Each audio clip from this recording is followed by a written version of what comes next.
यह कहानी एक भयानक जंगल की है जो मैंने उनके घर वालों से सुनी है, जिसके साथ यह घटना हुई है। माधोपुर से लेकर श्यामपुर तक फैले इस जंगल में न जाने कितने भयानक जानवर और भूत आत्माएं रहती हैं। इस बार मैं श्योपुर रक्षाबंधन पर दीदी के यहाँ पर गया हुआ था। वहाँ के लोग उस जंगल के बारे में बताते रहते हैं कि इस जंगल में आत्माएं भूत प्रेत रहते हैं। तो मुझे तो वैसे भी भूत प्रेतों पर विश्वास है, शायद आप लोगों को भी हो।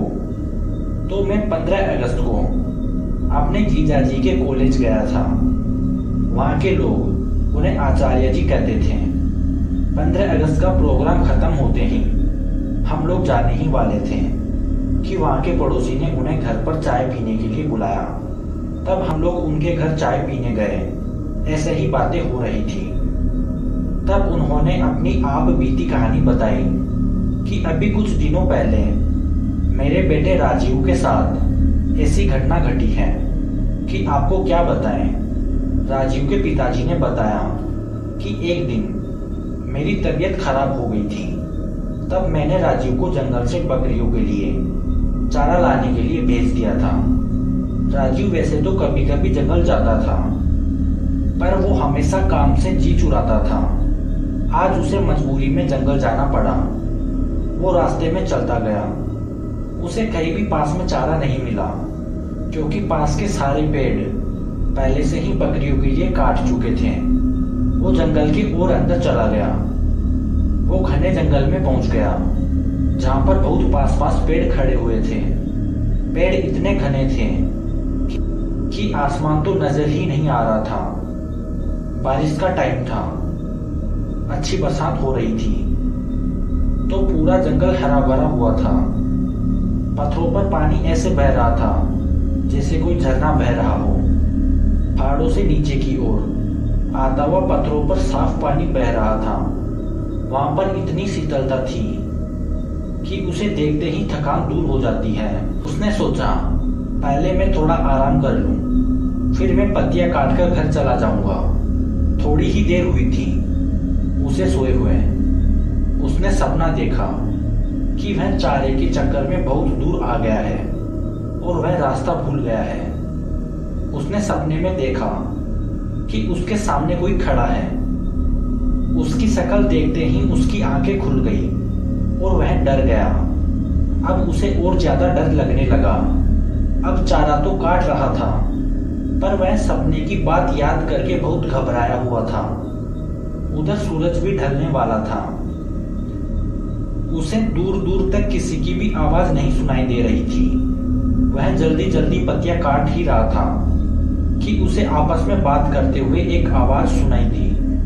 उसने सोचा कोई आदमी होगा, तो मैं उसी के साथ घर चला जाऊंगा। उसने जल्दी से पत्तियां बांधी और जहां से वो आवाज आ रही थी उधर की ओर चल दिया। पर उसने यह ध्यान नहीं दिया कि वो आया किधर से है और किधर जा रहा है। वह उल्टा जंगल में घुसता चला गया। आवाज और साफ सुनाई देने लगी, तो वह और आगे बढ़ा। उसने देखा कि दो लोग आपस में बातें कर रहे हैं और उनकी पीठ दिखाई दे रही है। उसने उनके पास जाकर बोला, क्या तुम मुझे घर जाने का कोई छोटा सा रास्ता बता सकते हो? इतना कहते ही वे दो लोग उसके सामने से ऐसे फुर हो गए कि वहां कोई था भी नहीं। उनके गायब होते ही उसके पसीने छूट गए और वह बेहोश हो गया। जब उसे होश आया तो वह क्या देखता है कि उसके सपने वाला आदमी उसके सामने खड़ा है। बड़ी बड़ी लाल आंखें, दांत बाहर निकले हुए, ऊपर से नीचे तक इतना भयानक कि वह डर गया और पागल सा होकर भागने लगा। उसने देखा कि एक भालू उसकी ओर भागता हुआ आया और उसके ऊपर झपटा। उसे लगा कि अब नहीं बचने वाला। उसके तो होश ही उड़ गए। वह एकदम बैठ गया और वह भालू ऊपर से निकल के नीचे गिरते ही वह आदमी बन गया। उसके गाल पिचके हुए थे। राजीव तो बस उसे देख रहा था, पर उसके होश ठिकाने नहीं थे। वह वहीं पर गिर पड़ा। इधर घर वालों को चिंता हो रही थी कि अंधेरा हो गया, राजीव अभी तक क्यों नहीं आया। उसके बड़े भाई ने कहा कि अभी आता ही होगा। सब लोग जब इंतजार करके थक चुके थे और रात के 10 बज रहे थे। अब उसके भाई को लगा शायद कुछ तो गड़बड़ है।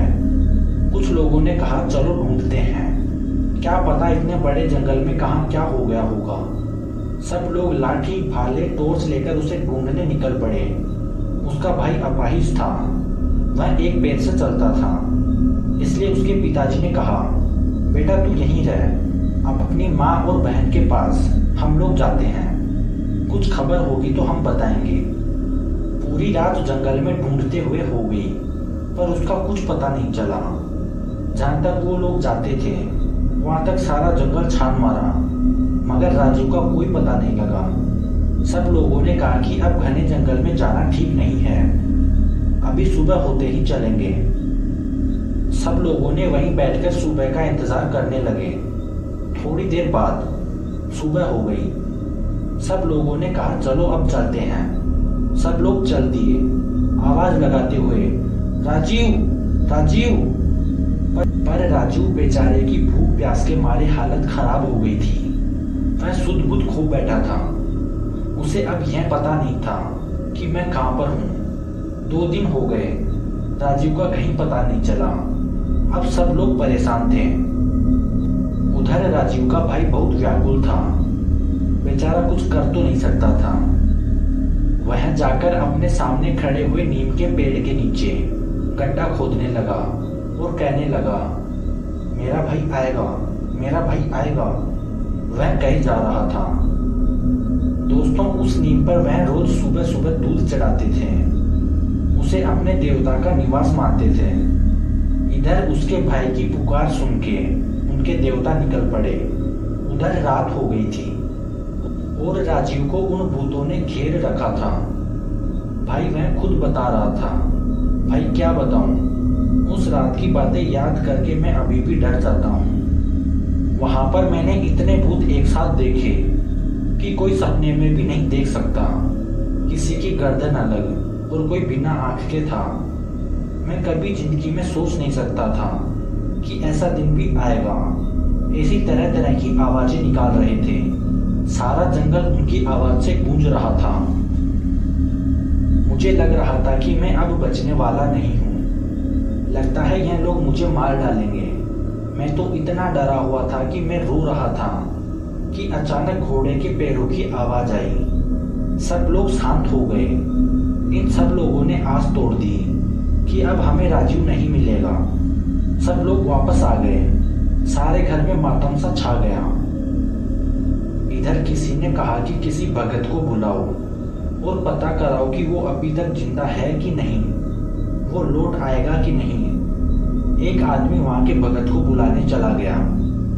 उधर राजीव के देवता वहां पर पहुंचे, हाथ में तलवार, घोड़े पर सवार। उनको देखते ही सारे भूत भागने लगे। उन्होंने एक एक को पकड़कर ऐसे मारा जैसे कोई हीरो फिल्म में एक योद्धा सबको काट देता है। जैसे ही उनकी तलवार उनकी गर्दन पर पड़ती है वह मिट्टी में मिल जाते हैं। यह सब राजीव अपनी आंखों से देख रहा था। तब उस घुड़सवार ने कहा कि तुम अब चिंता मत करो, मैं आ गया हूँ और सुबह तक कोई तुम्हें लेने आ जाएगा। अब तुम बेफिक्र होकर सो जाओ।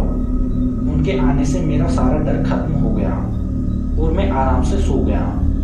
इधर भगत जी आए।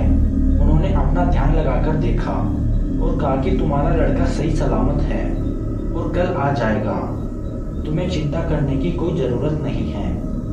वहां पर तुम्हारे देवता पहले ही पहुंच चुके हैं और राजीव का भाई अभी वहीं पर बैठा है और कहे जा रहा है मेरा भाई आएगा।